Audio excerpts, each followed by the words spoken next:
চাকরি করতেছেন, তো প্রায় কতদিন ধরে এখানে আছেন? আমি আছি 10-12 বছর, 13 বছর হবে আর কি। জি, তো এইখানকার আমরা কিছু শুনছি যে কিছু ঘটনা আছে এখানকার অতিপ্রাকৃত বা অনেকেই ভৌতিক ব্যাপারগুলো বলে থাকে। তো আপনি কি আমাদের বলতে পারবেন যে এইরকম কোনো ঘটনা কি আমাদের এই জায়গা কেন্দ্রিক আছে কিনা? ভৌতিক ব্যাপার বলতে মানে কি পুরানা বার যেহেতু থাকতেও পারে, নাও জি, জি। থাকতে পারে। জি যেহেতু আমরা এখানে 13 বছর ধরে আছি, চাকরি করি, কর্ম করি, জি তা আমাদের এখনো কোনো আমাদের শোনা কথা জি অনেকে লোকে বলে, অনেকের কাছে যারা অনেক স্থায়ী তারাও বলে এটা অনেক কিছু আছে, পুরানা বিল্ডিং থাকতেও পারে। আমরা সন্ধ্যার পরে আজানের পর বা ভোর রাত্রে বা ভার রাত্রে হলে তারা কুকুর হয়ে বা বিড়াল হয়ে মানুষের রূপ ধরে বাবুর রূপ ধরে চলে আসে, এবং সামনে মাঝে মাঝে এমন সময় হয় তারা ঢেলো মারে, বিড়াল ছুরি, বুঝছেন, কিন্তু আর কারো ক্ষতি করে আচ্ছা, না, এই আমরা কুকুরগুলো ক্ষতি করি কি আমাদের স্বাভাবিক যে কুকুর এইরকমই দেখা যায় না এমনি একটু না। না, বড়সড়? বড় সড় মিডিয়াম, কিন্তু জি। কারো ক্ষতি করে না, আমরা ওদের ক্ষতি করি না, কিন্তু ওরা সচরাচর আসে। মানে এটা ভোর বেলায় বেশি দেখা যায়। ভোরবেলায় যে আমাকে বাজানোর পর বা মানে রাত 12-1টা এটা ভার পার আপনার সামনে কি এরকম কখনো? না, আমি কয়েকবারে দেখছি, আমিও পাইছি, যেহেতু যেহেতু আমি পাইছি, ক্ষতি করি না, আমি ক্ষতি করি না। যে আপনি কারণ বুঝতে আমরা আবার পারছেন চলাফেরা যে- করি সবসময়, মনে করি রাতে 2টা-2:30 মতো ঘোরাফেরা করি, এবং আমি সবসময় মনে করি সুরাকারাতের ভিতরে থাকি, যেটা আমি আবার অন্য ধরনের যখনই বাইরে যে কোনো কাজে বাইরে বা যে কোনো ইনিটাম কাজে, হুম। ওটা আমার নিয়ম মাফিক একটা ই করে ফিরি। যেহেতু এত পুরাতন একটা বাড়ি, তো শুধু এরকম বাড়ির বলতে না, সমস্যা থাকে। চলাফেরা চলন্ত অবস্থা রাস্তাঘাটে যে কোনো গেলাম বা যে কোনো সময় বিপদ আপদের জন্য এটা আমি আমার মন থেকে ই করে বের হই। আচ্ছা, আপনার কি জানা আছে যে এমন কোন ঘটনা এখানে ঘটছে অন্য না। কারোর সাথে? না না না, আমি এখনো পাই এরকম কিছু হয়নি। এটা আপনার সাথে আমার মিথ্যা কথা বলবো উচিত না। আচ্ছা, এই মূর্তিটা সম্পর্কে আপনি বলতেছিলেন যে একটা কিছু ইতিহাস আছে, ব্যানাস গ্রিস দেবী, এটা নিয়ে ইউটিউবে লেখা লেখি। এটা একটু আমাকে বলতে পারবেন যে এটা না, আমি এটাই বলতে পারবো যে একটা শুনছি রাজার আমলে রাজার ওই যে ওয়াইফ ছিল বা ইয়েরা ছিল, তার সাথে খারাপ আচরণ করছে, দেখতে পারছে, দেখিয়াই ওনাকে শাস্তি স্বরূপ বিদায় একে এটা ভেবে রাখছে। মানে কতটুকু সত্য কতটুকু মিথ্যা। মানে ওনাকেই এইভাবে রাখে দিচ্ছে এই মূর্তি বানায়। তাকে তোরে মানুষ এইভাবে দেখতে পারে যে লজ্জা পাস তুই। জি, জি, এটা কতটুকু বুঝতে সত্য কতটুকু মিথ্যা, মানে এটা প্রচলিত কথা প্রচলিত, আর আমি কি। বলতে পারছি না। জি। আবার এটার আরেকটা অংশ হচ্ছে আলেকজান্ডার কেসের লোহার কুটি, জি। ওই যে বিল্ডিং দেখাচ্ছে রাস্তার উপরে, হ্যাঁ হ্যাঁ। ওইটা বর্তমানে সরকারি লাইব্রেরি হয়ে গেছে গা। আপনি আরেক ছোট্ট একটা জিনিস বলবেন, সেটা হচ্ছে এই গাছগুলোর কথা বললেন আপনি 200 বছরের। 200 বছর রেন্টি করে। আচ্ছা, তো এই গাছগুলোর কি কোনো ইতিহাস আছে বা এই গাছগুলোতে ভৌতিক কোনো ব্যাপার আছে? না, আমি না সেটা বলতে পারবো না। এরকম কোন জিনিসটা আছে আপনি যদি আমাকে একটু বলতেন এই ব্যাপারটাতে। লোকমুখে পরিচিত আসলে কিছু কিছু ঘটনা এমন থাকে যেগুলোর আসলে আমরা কোনো রকম প্রমাণ তো পাই না, যেহেতু অনেক বছর আগে ঘটে যায়, তো প্রমাণ আসলে পাওয়া যায় না। কিন্তু লোকমুখে প্রচলিত কিছু জিনিস আছে, যেমন ব্ল্যাক ম্যাজিক টাইপের, বা হচ্ছে এখানে কোনো একটা কিছু যেহেতু পুরাতন একটা ভবন এবং এটা এক সময় একটা অনেক বড় একটা জায়গা ছিল, জলসার জায়গা বলা যায়, জি। তো সেক্ষেত্রে ব্ল্যাক ম্যাজিকের চর্চা কিন্তু অনেক আগে থেকেই হয়ে আসে, তো হ্যাঁ, এরকম black কিছু magic- থাকতে পারে। হ্যাঁ, ব্ল্যাক ম্যাজিক তো অনেক প্রাচীন একটা রিচুয়াল, তো জি। অবশ্যই চর্চা থাকতে পারে। তো এখানে ব্ল্যাক ম্যাজিকের ছোট্ট একটা কাহিনী আমি আপনাদেরকে বলতে পারি। জি ঘটনা হচ্ছে, এখানে একটা সময় একজন জমিদার বা রাজা একজন শাসন করত, অনেক আগের জিনিসটা। আসলে কেউ হচ্ছে ওইভাবে বলতে পারে না যে আসলে রাজাই ছিল নাকি জমিদার ছিল। জি তো উনি এখানে একটা সভা চালাতেন, ওনার একটা সভার যেই মেইন যেই ফ্রেমটা ছিল ওটা এখান থেকে একটুখানি দূরে হবে। তো এখানে যখন উনি সভা করতেন, ওনার সভাতে অনেক মানুষ আসতো, উপহার নিয়ে নিয়ে ফিরে যেত, আবার হচ্ছে কেউ তিরস্কারও হতো। কিন্তু এরকম একজন মানুষ একদিন তার সভাতে আসেন যে উনি একটা গল্প বলার জন্য এসেছিলেন, বা হচ্ছে একটা কবিতা আবৃত্তি নাচ গান করার জন্য এসেছিলেন। সামহাও যে রাজা ছিল তার বলেন আপনি। ওই যে হচ্ছে কবিতাটা বা হচ্ছে ডান্সটা করার জন্য এসেছিল, সে কি করেছে, তাকে তার বড় বোনকে সে সামহাও পছন্দ করে, বিয়ের জন্য প্রস্তাব দেয়। যেহেতু তারা গরিব ফ্যামিলি, তো বিয়ে দেওয়ার জন্য তারা রাজি হয়ে যায়। কিন্তু বিয়েটা অ্যাকচুয়ালি মেয়েটার করার কোনো ধরনের শখ আহ্লাদ ইচ্ছা কিচ্ছু ছিল না। এই বিয়েটা হয় একটা টোটালি একটা লোভের বশে পড়ে যে আমার পরিবার বাঁচবে, এই কারণে আমার মেয়েটাকে আমি বিয়ে দিয়ে দিল বিয়ে। তো মেয়েটা একদমই রাজি ছিল না। এরপর থেকে যেন এই জায়গাটার মধ্যে একটা কালো অন্ধকার ছেয়ে যায়। এখানে কখনো সূর্যের আলো এভাবে আসতো না, আকাশে সবসময় মেঘ থাকতো, কালো কালারের একটা মেঘ থাকতো। মনে হতো কি এখানে কোনো কিছু একটা ছায়া পড়েছে বা কোনো একটা এমন কিছু আছে যেটা হচ্ছে এই জায়গায় আসলে মানুষকে আর টিকতে দিবে না, এরকম টাইপের কিছু একটা।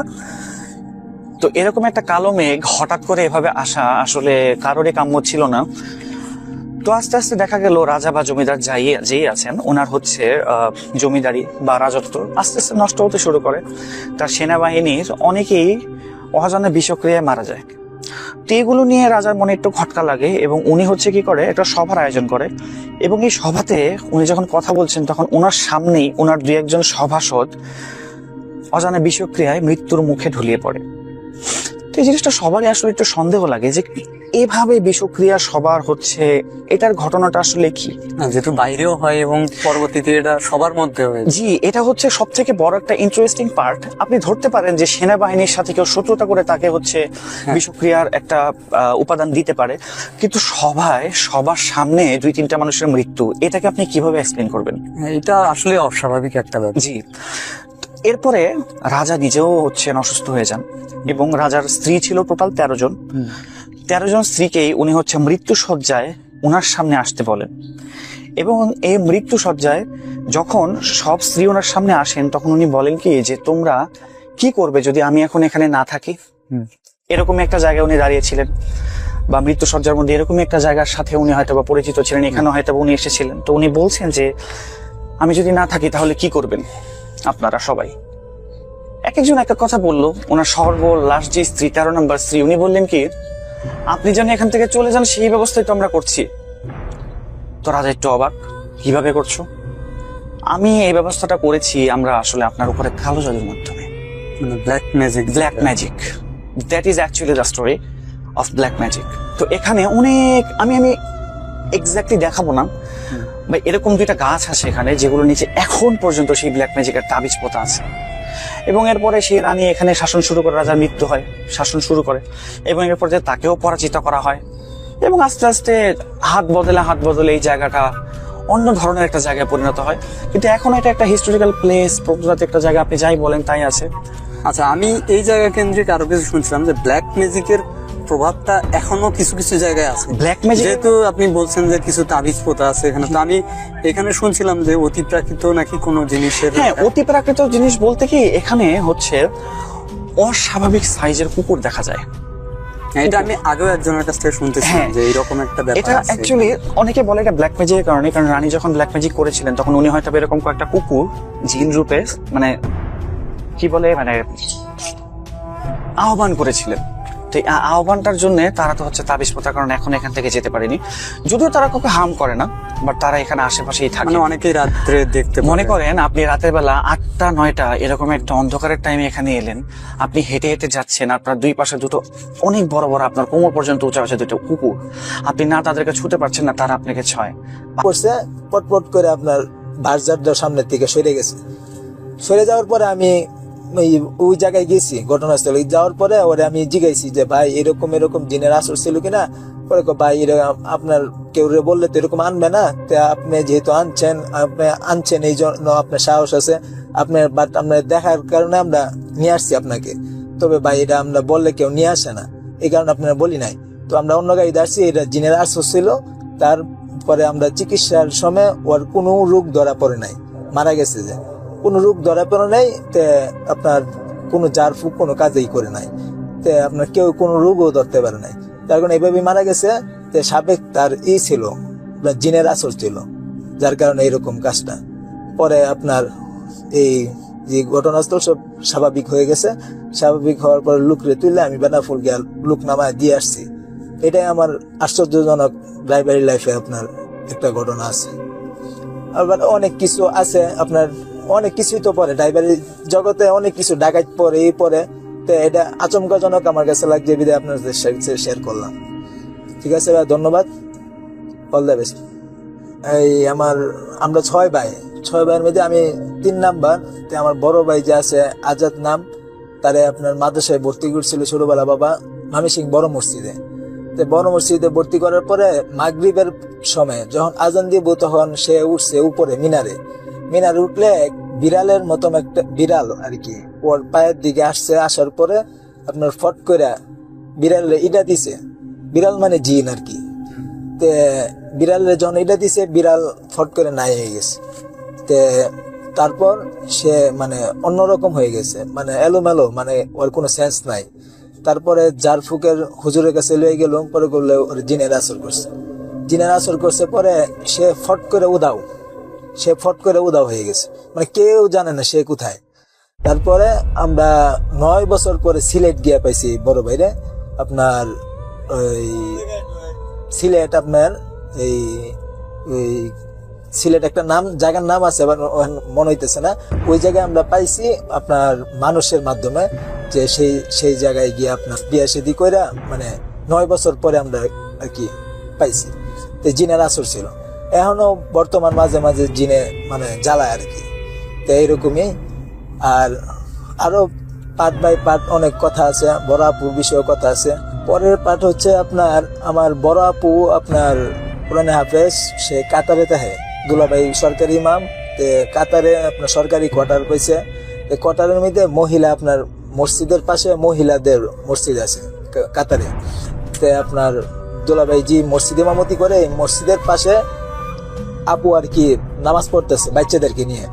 ফট করে এটা আমাদের আপু প্রত্যক্ষদর্শী, এটা আমাদেরকে বলছে ঘটনা, যে ফট করে একটা এরকম একটা লম্বা মহিলা মানে জানলার ভেন্টিলেটর দেয় নামছে, মানে আপু নামাজ পড়তেছে, নামাজের মধ্যে আর কি ডাইন সাইড মানে আর চোখে মানে ফট করে একটা স্তম্ভিত হয়ে গেছে মসজিদটা। তা আপু তো জানি, মানে যারা কোরআনে একটু মানে পড়ালেখা আছে, এরকম ইয়ে আছে, তাদের কইলাম জিনরে দেখা আসলে ভয় পায় না, নাউজুবিল্লাহ পড়লে জিন কাটতে জায়গা শয়তান আপু নামাজ পড়তেছে, দেখতেছে ভেন্টিলেটর একটা মহিলা একটা বাবু নিয়া মানে ফট করে নামছে, এরকম লম্বা মহিলা যে আপু যদি 5 ফুট হয় তার 10 ফুট লম্বা মহিলা ভেন্টিলেটর দিয়ে এসে নামছে। নামার পরে তার আমার বাইক নিয়ে আছে, আবার 3টা ওইখানে জন্ম। ওরা কি করছে, ওদের সাথে খেলতে যাইতেছিল, নামাজ ছেড়ে দিয়ে আপু ওরে টান মারছে, টান মেরে গেছে এখানে দাঁড়াও, কারণ ওদেরকে ডিস্টার্ব করলে সমস্যা। ডিস্টার্ব না করে ওরা মহিলা নামাজ পড়ছে, নামাজ পড়ে ফট করে উদাও হয়ে গেছে। এটা একটা পার্ট। এরকম আপুর কাছে অনেক মানে আরো গেছে আপনার মক্কাতে গিয়ে, এরকম মক্কাতে আপনার 1700 মাইল গিয়ে আপনার বাইরে গিয়ে হজ করছে। হজ করার পরে আপনার মসজিদে যারা মহিলা মসজিদে নামাজ পড়ে, এরকম বিদেশে অনেক ঘটনা ঘটে, আরো ঘটনা আছে। এরকমই মহিলা এবার আপু কোয়ার্টার যেহেতু অনেক বড়, আপনার 3টা রুম আছে, একটা রুমে ওরা খেলাধুলা করছে, আরেক রুমে এমনিতে বিকট আওয়াজ জিনের ওরা খেলতেছে। ওদেরকে ডিস্টার্ব না করলে ওরা কোনো কিছু করবে না, আর যদি ডিস্টার্ব করে তাহলে শরীরের উপরে আঘাত করে। এটা একটা পার্ট। তার পরবর্তী পার্ট বলতে পারবো যে লাস্ট পার্ট হচ্ছে আপনার আমার পার্সোনালি ভাবে, এটা মামিসিং জসকোট মসজিদ। ওই জসকোট মসজিদের ইমাম হলো আমার দুলাভাই, সরকারি কোয়ার্টার পাইছে এখানে। আমি আপুর বাসায় ছিলাম, রাত্রে 3টা বাজে আমার প্রস্রাবে ধরছে যে মামিসিং যে পুরান গারদ বলে আর কি, যিনি জেলখানা আর কি, পুরান গারদে নিয়ে আসামি রাইখা পরে ওকালতি করার পরে আপনার আর কি জেলখানায় পাঠা। এই গারদটা হলো অনেক পুরানা। তার এই কর্নারে একটা করুই গাছ আছে, মোটা করুই গাছ, অনেক পুরানা। তো এই করুই গাছের নিচে আর কি টয়লেট, ওয়াশরুম আর কি। তো ওয়াশরুমের মধ্যে আমি গেছি রাতে 3টা বাজে, যেহেতু আমি বাহিরে ছিলাম। রুমেও আপনার ওয়াশরুম আছে। আমি ভাবলাম যে একটু কয়টা বাজে দেখি, আমি মানে ফট করে আর কি বাহিরে আসছি। বাহিরে এসে আমি ওয়াশরুমে গেছি। ওয়াশরুমে যাওয়ার পরে ওয়াশরুম হলো যে মসজিদের যেরকম থাকে আর কি, খোলা, উপরে দিয়ে খোলা। তা আমি ওয়াশরুমে বসছি, ফট করে আপনার হি হি করে হাসতেছে, আর মনে হয় কি আমি দেখতেছি মানে বুঝতেছি যে গাছ ভাঙ্গি আমার মাথায় উপরে পড়ে যেতেছে। হ্যাঁ, করুই গাছটা। তখন আমি উপরের দিকে চাইলাম, মানে আমি তো মানে সব জায়গায় সাহস। আমার আসলে নাম হলো রিয়াজ, ডাক নাম, আসল নাম রিয়াজ, আপনার ডাক নাম হয়েছে রয়্যাল নাম উপাধি দিয়েছে আমার বাসের উস্তাদে।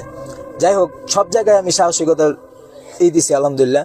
ওই জায়গায় আমি মানে কে বলে আমি বলছি কেটারে, যখন এই কথা বলছি উপরের দিকে তাকায় দেখি কি একটা মহিলা উলঙ্গ হাসতেছে আমার দিকে, মানে বিকট ভাবে হাসতেছে। তা আমি না ডরে উঠে আপনার ডিলা কলুপ নিয়ে আমি করছি কি, আমি তো আবার সিগারেটের অভ্যাস আছে, তা আমি আপনার ম্যাচ ধরাই দিছি, ম্যাচ ধরে সিগারেট ধরাইছি। সিগারেট ধরানোর পরে বসে রয়েছে এই জায়গায়, ওই জায়গায় বসে রয়েছে। তারপর আপনার আমি সরে গিয়ে যাওয়ার পরে যখন সিগারেট খাইতেছি, আস্তে আস্তে দেখি ওই জায়গাটা উদাও। মানে আসলে ওই শেষ সাইতের দিকে ওরা আপনার মানে ওই জায়গায় একটু ডিস্টার্ব করে, ওরা বাসস্থান। এরকম কি আমার বাইক নিয়ে আছে ওই জায়গায়, ওই বাইক নিয়ে ওই জায়গায় আপনার বিকালে আসরের দিকে ওই করে গেছে এই মহিলাই আপনার ওরা ডিস্টার্ব করছে। ডিস্টার্ব করার পরে হ্যাঁ, গাছটাতেই থাকে ফেতনি, মানে ফেতনি জিরারে বলে। তো আমার বাইক নিয়ে আসর করছে, বাইক নিয়ে আসর এখনো আছে, মাঝে মাঝে মানে চুপচাপ হইতে হয়, মাঝে মাঝে আপনার কথা বলে না কেউ সাথে, মাঝে মাঝে হাসে, মানে এটা মানে জিনের আসর। তো এটা আলহামদুলিল্লাহ অচিরে আমরা এটা একটা তাবিজ কবজ করে এটা মানে দূর করার চিন্তা ভাবনা আছে। জিনেরা আপনার এরকম কি মানে জিনেরা যদি কেউ ক্ষতি করে তাহলে তারা আপনার অ্যাটাক করে আপনার উপরে, আর যদি কেউ যদি ক্ষতি না করে, কিছু বকাবেদ্য না করলো, কিছু না করলো, তাহলে আপনার ওরা কিছু করবে না। বাট আপনার শরীরে একটু বান্ধা রাখলে, হুজুরদেরকে দেখায় বান্ধা রাখলে আপনার কোনো সমস্যা নেই। আপনি যে ওইটা দেখছিলেন তারপরে কি কখনো মানে আপনার এইরকম ওই সিনটা আর কখনো আসছে বা ওই জিনটাই না, না। হবে আর কখনো? না না না না, আর কোনো সময় ডিস্টার্ব করে নাই, যেহেতু আমি ডিস্টার্ব করে নাই তাকে, আমি সেও আমাকে ডিস্টার্ব করে নাই। তার পরবর্তীতে আমার বা আমি চলতেছি, ওর বা ওই চলতেছে। মানে নিয়ম হচ্ছে আপনার জিনেরা যদি কিছু করে, কিংবা এই যে আপনার মসজিদে রাত 3টা বাজে গিয়ে আপনার নামাজ পড়তে হয়, নামাজ পড়ে না তাহাজ্জুদের নামাজ, তাহলে ওদের নিয়ম হচ্ছে ডাইন সাইডে গিয়ে আপনার নামাজ পড়ার। এরকমও আমি শ্যামগঞ্জ আপনার ডেঙ্গাবাজার মসজিদের একটা ঘটনা আমি শুনছি, যে উনি নামাজের জায়গায়, যে ইমাম সাহেব যে জায়গায় আপনার ওই যে খুতবা দেয় মাঝখানে শুয়ে রয়েছে রাত্রেবেলা জিনে নামাজ পড়তে আসছে। তো ওনারে বলে বুকের উপরে পাড়া দিয়ে লাথি দিয়ে সরাই দিছে, কারণ রাতে 4টায় যখন তাহাজ্জুদের সময় হয় তখন মসজিদে মাঝখানে ঘুমানি নিষেধ, তখন ডাইন সাইডে ঘুমাইতে হয়। আর না হলে ওরা নামাজ পড়ে ডিস্টার্ব করলে ওরা লাথি দিয়ে সরাই দেয়, যাদের শুধু লাথি লাগে ওদের উপরে আসর পড়ে। কেউ আছে ভালো জিন, কেউ আছে খারাপ জিন, এটা এক একজনের এক এক নিয়ম। খারাপ জিন ধরা পড়লে তাহলে আপনার দেখা যাচ্ছে ক্ষতিটার আশঙ্কা বেশি। আর যদি ভালো জিন পরে দেখা যাচ্ছে কি, আমার বাবার মুখে শুনছি বাস্তব ঘটনা, যে কিরকম এই একটা আপনার মসজিদের ইমাম, তো ওর ছেলে আপনার এই জায়গায় আপনার গুলপুকুরপাড় মসজিদের ইমাম ছিল। তো ওনার ছেলে আর কি আপনার কিশোরগঞ্জ মসজিদের ইমাম, একটা সাপ আসছিল মসজিদের ভিতরে আপনার সাপ আসার পরে সাপটারে লাঠি দিয়ে বাড়ি দিয়ে মাইরা ফেলার পরে আপনার রাত 3টার পরে আপনার ফট করে পাল খেয়ে বেরিয়ে গেছে, যে আপনার জিন পরিস্থান দেশে যাইতে হবে, কারণ আপনি সাপ মাইরা ফেলছেন কিছুক্ষণ আগে, আমরা ওই জায়গায় আপনার বিচার করবো। পরে তাকে নিয়ে যাব, মানে এটা মানে ফট করে কিভাবে পালকি বেরছে সেও বুঝতে পারতেছে না, এলাকার লোকও নাই ওই সময়। তো ওরে পালকিতে নিয়ে গেছে নিয়ে যাওয়ার পরে আপনার ওই জায়গায় যাওয়ার পরে আপনার দেখতেছি কি বিচার বইছে, যে আমার সন্তানকে তুমি মেরে ফেলছো, জিনের যে বাবা, তে সন্তানকে মেরে ফেলছো। পরে ওই বলতেছে যে আপনার সন্তান যেহেতু আমি জানতাম, আমি আগে সাপ যে মসজিদে ঢুকছে, এটা তো মানুষের একটা বিষাক্ত প্রাণী, যে কোনো সময় সবল দিতে পারে, এই কারণে আমি মেরে ফেলছি, আমি তো জানি না সে জিন।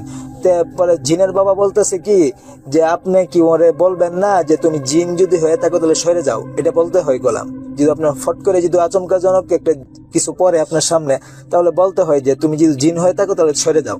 তো আপনি বলছেন না, আমি বলি নাই। পরবর্তীতে আপনার ফট করে বিচারের মধ্যে একটা মানে বয়স্ক জিন উঠতে দাঁড়াইছে, যে আমি হুজুর পাক সাল্লাল্লাহু আলাইহি সাল্লামের কাছে আমি শুনতে পারছি যে বিষাক্ত কোনো প্রাণী যদি জিন কোন প্রাণী যদি হয়ে ঢুকে যে কোনো জায়গায়, মানুষ মারতে পারবে। এই যখন আপনার যে সাক্ষী দিছে, উনি অনেক বয়স্ক, সাক্ষী দেওয়ার পর আবার ওনার পালকি দিয়ে মসজিদের গেছে, নামায় দিয়ে গেছে। ওনাকে যেখানে নিয়ে গেছিল উনি আসলে বুঝতে পারেনি, বুঝতে পারি নাই। জি, সে বুঝতেই পারি না, শর্ট সময় মানে দ্রুত চলে গেছে, দ্রুত জানেই না কোথায় ছিল। জি মানে বাট ওর কাছে মানে মনে হইতেছে কি যে আপনার স্বপ্ন, মানে স্বপ্নের মতন, তবে বাস্তব। এই ঘটনাটা পরে শেয়ার করছে, এইটি হলো আমার বাস্তব ঘটনা, জানছি কিছু, আর আমি প্রত্যক্ষদর্শী কিছু দেখছি। অনেক অদ্ভুত শব্দ শোনার এবং ছায়ামূর্তির উপস্থিতি টের পাওয়ার বিষয়টি অনেকেই দাবি করেছেন। যদিও এসব গল্পের কোনো বৈজ্ঞানিক ভিত্তি নেই বলেই অনেকে মনে করে, তবুও স্থানীয়রা বিশ্বাস করে এই ক্যাসেলের সাথে অতীতে ঘটে যাওয়া কোনো ঘটনা এর পেছনে থাকতে পারে। প্রকৃতপক্ষে ব্রিটিশ শাসনের সময় এই স্থানের স্থাপনাগুলোর সঙ্গে বেশ কিছু হৃদয় বেদারক এবং রহস্যময় ঘটনা জড়িয়ে থাকা অসম্ভব কিছু নয়।